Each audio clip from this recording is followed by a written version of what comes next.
बिजितनि मोनसे बिराद गनायथि मोननाय राव जाबाय। थेवब्लाबो नाथाय बे रावनि थाखाय मुंख्लं जानाय गिबि अमला शिवनि गोसोखांथियाव जों जेरैबायदि मोनसे मनुमेन्टफोर सोरजिनांगौमोन बेखौ जों दाबो खालामनो हायाखै। जारिमिना जोंनो गोदान लामा दिन्थियो गोजामखौ संनायनि गेजेरजों आरो जाय जाथिया जारिमिन गैया बेहा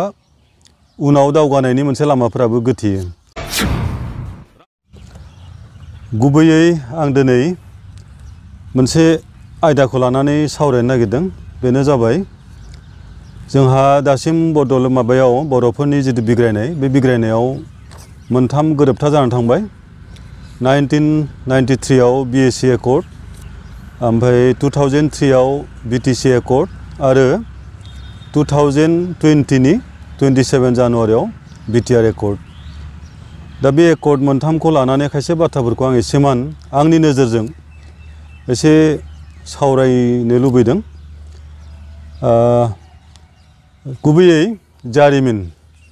जारिमिना जाबाय मोनसे माहारिनि बारग'लांनाय बोथोरफोर आरो बे बारग'लांनाय बोथोरफोरा जोंनि मोनसे आयना बायदि। जारिमिना जोंनो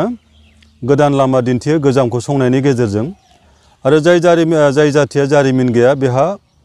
उनाव दावगानायनि मोनसे लामाफोराबो गोथेयो। नाथाय जों नुदों जोंनि गेजेराव जारिमिननि सिम जोंहा जेसेबांखिनि सिबिनाय बा जारिमिनखौ जेसेबांखिनि जोङो फोथांना लाखिनांगौ बे बेलायाव जोंहा एसेमान खम जानानै दङ। दा जारिमिना जोंनो मा खालामो? गोदान लामा दिन्थिनायाव मदद खालामो। लोगोसेयैनो बारग'लांनाय बोथोरफोराव जोंहा जुदि माबाफोर गोरोन्थि जायोबा बेखौ सोदांनानै मोजां लामाजों दावगानायाव जोंखौ जथेस्थ' मदद खालामो। दा बेनिखायनो जोंनि बारग'लांनाय बोथोरफोरनि जि जारिमिन, बे जारिमिनखौ फोथांना लाखिनाय जोंनि थाखाय इनायनो गोनां दङ आरो बे जारिमिना फैबाय थानाय जितु जोंनि सुबुं आथाल, बे सुबुं आथालनो मोजां लामा दिन्थिनायाव जोंखौ मदद खालामो। नाथाय जोङो जारिमिननि बिथिङाव बेसेबां सांग्रां बे साननो गोनां। दा बे जारिमिनफोरखौ लायोबा मोनसे बाथ्रा जों लाबोनो हायो, बर' थुनलाइनि जारिमिन। जोंहा बर' रावा 1952 जोनोम मोननानै बिजों महरै 1963 आव बाहायजाबाय आरो बे बर' रावखौ फोथांनो थांनायाव जोङो 1974 आव मैखोम बिराद मोनसे आन्दलन खालामदोंमोन रमान स्क्रिप्टखौ लानानै। आरो बे रमान स्क्रिप्टनि गिबि मुंख्लंआ जादोंमोन अमला शिव। बरपेटा रडनि साहा मोनसे गामिनि अमला शिवआ फार्स्ट फैदोंमोन 1974 नि 20 सेप्तेम्बर खालि। दुखुनांथाव बाथ्रा, जाय रावानाखि दिनै भारत संबिजितनि मोनसे बिराद गनायथि मोननाय राव जाबाय, थेवब्लाबो नाथाय बे रावनि थाखाय मुंख्लं जानाय गिबि अमला शिवनि गोसोखांथियाव जों जेरैबायदि मोनसे मनुमेन्टफोर सोरजिनांगौमोन बेखौ जों दाबो खालामनो हायाखै। एसे दुखुनांथाव बाथ्रा। बेनिफ्राय बेल' नङा, दिनै बर' रावा बेखौ बुंलांसिगोन। जोंहा जितु 28 सेप्तेम्बर जोङो मुंख्लं सान हिसाबै फालियो। माने ओरैनो प्रथम अमला शिवआ थैदोंमोन आरो बेजों लोगोसेयैनो दिनैसिम बर' रावखौ सोरजिनायाव जेसेबांखिनि मानसिफ्रा थैबाय गासैखौबो लानानै मुंख्लं सान हिसाबै फालियो।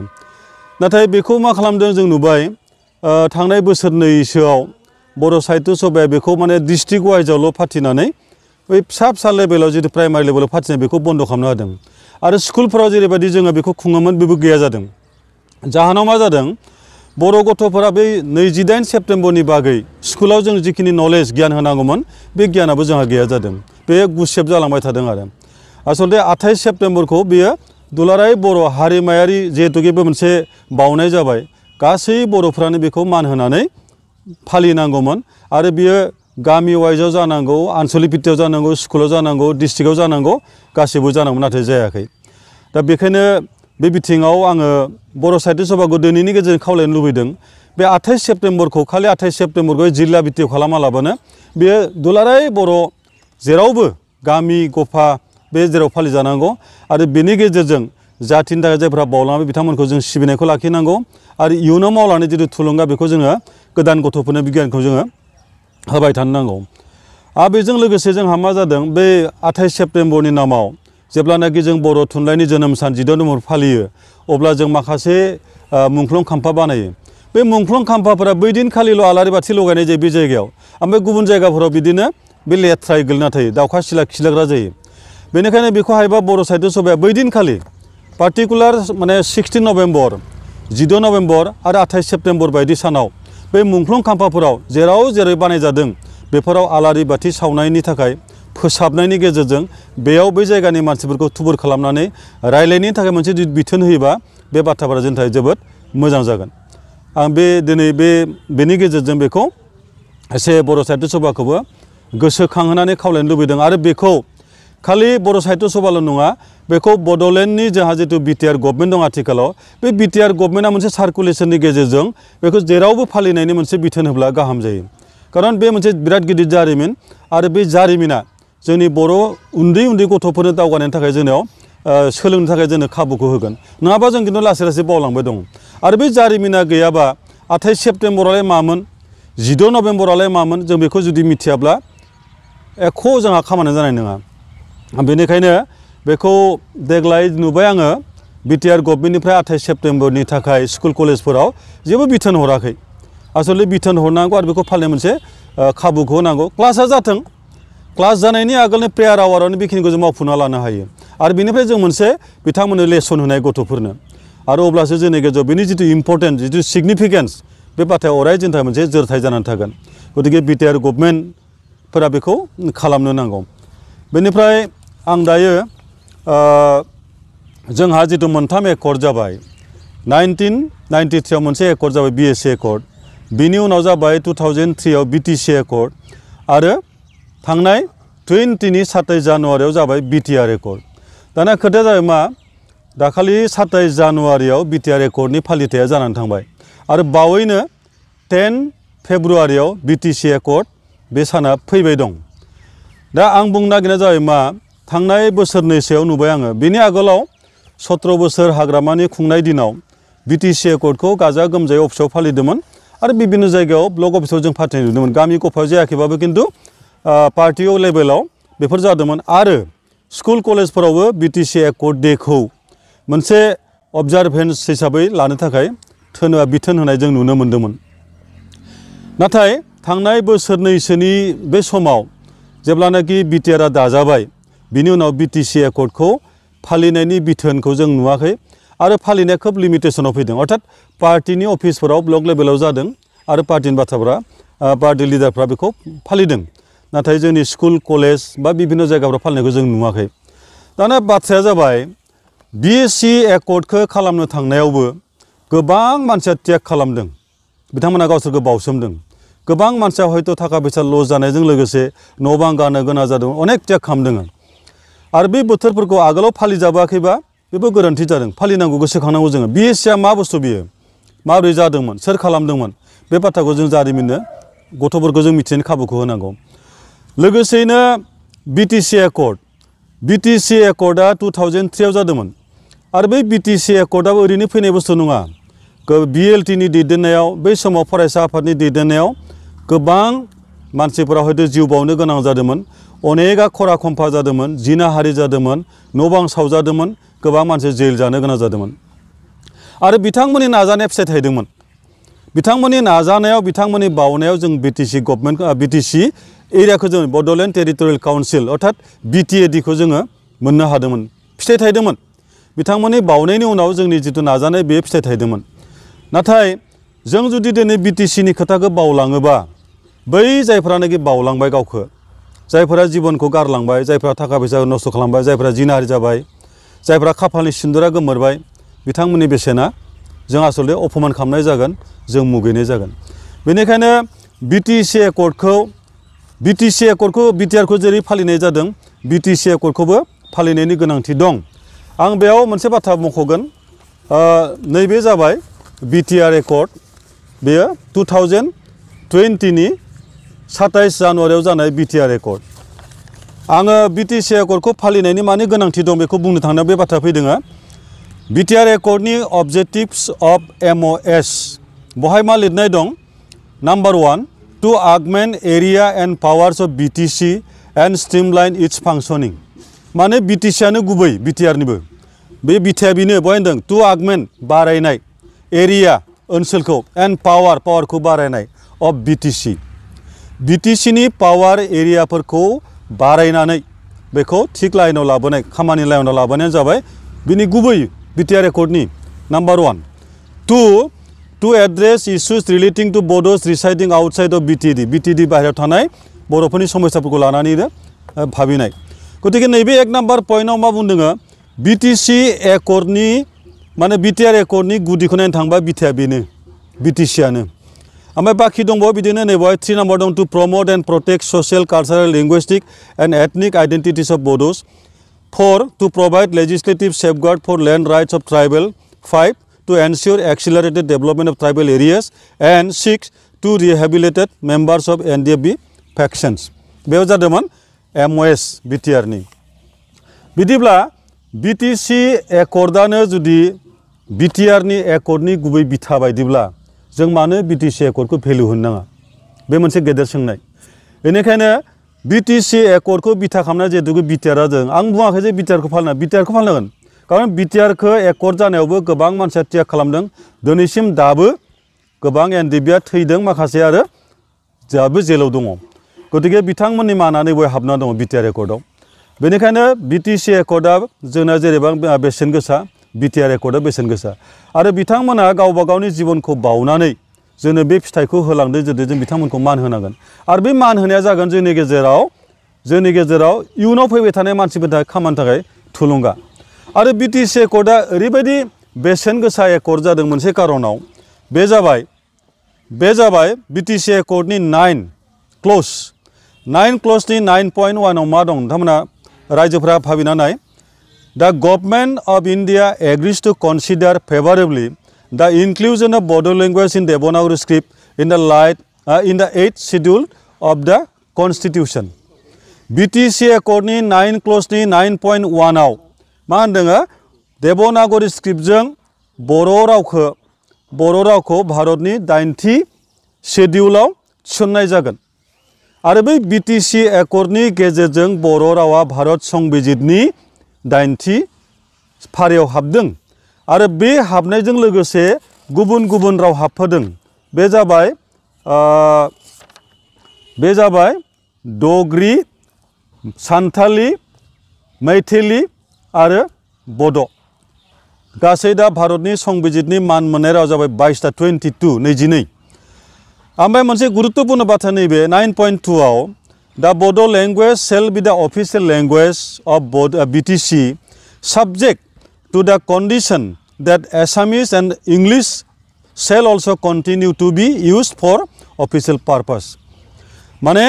9 क्ल'जनि 9.2 आव बुंनाय जादों बर' रावा BTC नि अफिसियेल राव जागोन लोगोसेनो एसामिस आरो इंराजियाबो बे समानै बाहायजागोन दा बहायनो मोनसे बाथ्रा एसे रेफारेन्सआव फैयो जोङो सेनियर हिसाबै जोंनि गेजेराव जों खायसे बाथ्राफोरखौ भाबिनो गोनां जादों बहाय नैबे मोनसे बुस्थुखौ BTR Accordआव लाबोफिनदों ओरैहाय 6.2 आव ना 6.2 आव दङ बेयो 6 क्ल'जनि 6.2 आव BTR Accordनि बहाय मा दं government of Assam will notify Bodo' language in Devanagari script as an associate official language in the state. आं मा बुंनो नागिरदों BTC Accordआव होनदोंमोन बर' रावा बड'लेण्डनि माने अफिसियेल लेंगुवेज आरो लोगोसेनो इंराजि असमियाबो थागोन फारसेथिं बे रावखौ मान होदोंमोन 8थि शेड्यूलाव भारत संबिजितनि 8थि शेड्यूलाव जायफोर रावा 22टा रावा हाबनानै दङ बे रावफोरा सोरनिबा लोगो राव नङा एक्चुअली जि दङ गासैजों समान राव बे सोरनिबा लोगो राव नङा नाथाय BTC Accordआव लाबोबाय बेखौ BTR Accordआव government of Assam will notify Bodo' language in Devanagari script as an associate official language in the state आं बे रेफारेन्सखौ मानो लाबोदों दायो नुनो मोनबाय साननैसो सिगाङाव क'क्राझाराव जेब्लानाखि मेडिकेल कलेजआ जायगा थिसनदोंमोन बहाय एसामिस स्क्रिप्टजों लिरनाय बर' स्क्रिप्टजों लिरि बबेबा सिनियर सेकेन्डारियाव एसामिसजों लिरनाय बर'खौ लिरनो नागिरि बे जोंनि समस्या फैदों मानोना बिसोर सियान हारिखा बिसोर नुबाय जे BTR Accordआव नै 6.2 आव मा लिरनाय दं आरो बेखौ लानानै दिनै बिसोरो बर' रावखौ आसामाव असमिया स्टेट लेंगुवेज आरो बियो लोगो राव हिसाबै सिङाव थानांगौ बे मटिभआव बिसोर फैबाय थायो एक्चुअली सिङाव थानाय खोथा गैया जोंनिया समान इकुइभेलेन्ट राव फारसेखै जोंना BTCआ निजा अफिसियेल रावा जाबाय बड' राव बेनिखायनो बर' राव अट'मेटिक बे गोजौआव थाखागोनखा अफिसियेल लेंगुवेज नालाय खिन्थु दा दिनै नैबे 6.2 क्लजखौ लानानै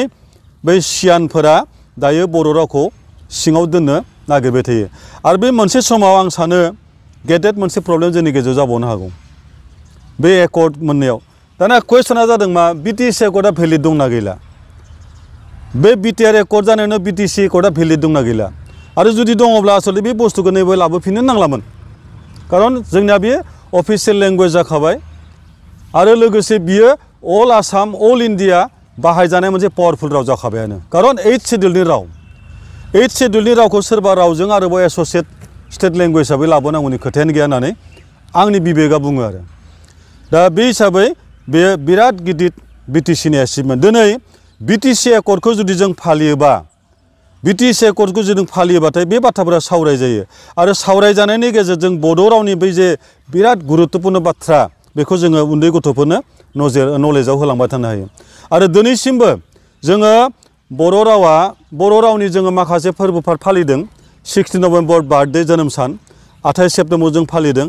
ओमफ्राय बिदिनो 18 मेआव जोङो मा खालामदों बर' बिजोंनि सान फालिदों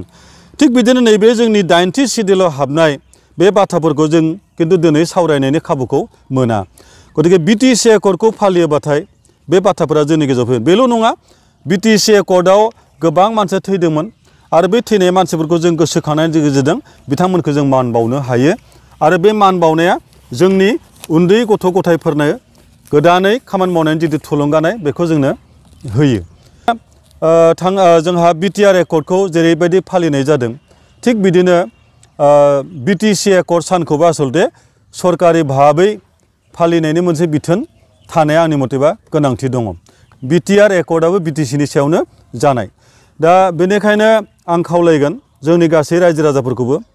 माने जोंनि बे बिटिसि एकर्ड फालिनाया खालि ब्लक लेभेलाव जायालाबानो डिस्ट्रिक्ट लेभेलाव जायालाबानो बेयो गासै बर'फोरनि गेजेराव फालिजानायनि गेजेरजों रायलायजानाय मिथिजानाय जानो नांगौ आरो जोंनि बड'लेण्ड गभर्नमेन्ट बड'लेण्डआव जाय गभर्नमेन्टआनो फैयाथों मानो बे बिटिसि बिटिआर एकर्ड बा बिएससिफोरखौ मोनसे फालिथाय हिसाबै फालिनायनि मोनसे बिथोन होब्ला गाहाम जायो जों जुदि दिनै बिटिसिनि खोथाखौ बावलाङोबा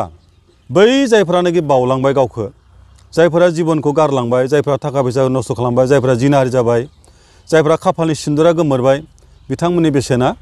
जों आसलते अपमान खालामनाय जागोन बिटिआरखौ जेरै फालिनाय जादों बिटिसि एकर्डखौबो फालिनायनि गोनांथि दं नैबे जाबाय बिटिआर एकर्ड बेयो 2020नि 27 जानुवारियाव जानाय बिटिआर एकर्ड आङो बिटिसि एकर्डखौ फालिनायनि माने गोनांथि दं बेखौ बुंनो थांनायाव बे बाथ्रा फैदों बिटिआर एकर्डनि अबजेक्टिभ्स अफ एमअएस बहाय मा लिरनाय दं number 1 to augment area and powers of BTC and streamline its फांसनिं माने बिटिसिआनो गुबै बिटिआरनिबो बे बिथाया बेनो बहाय होनदों टु आगमेन्ट बारायनाय एरिया ओनसोलखौ एन्ड पावारखौ बारायनाय अफ बिटिसिनि पावार एरियाफोरखौ बारायनानै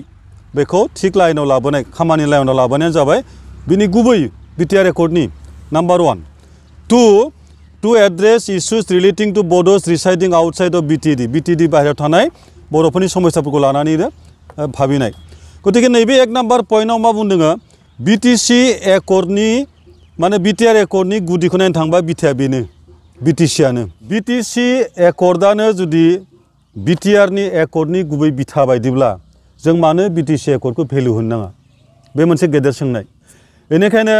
बिटिसि एकर्डखौ बिथा खालामनाय जिहेतु बिटिआरआ जों आं बुङाखै जे बिटिआरखौ फालिनांगोन खारन बिटिआरखौ एकर्ड जानायावबो गोबां मानसिया त्याग खालामदों दिनैसिम दाबो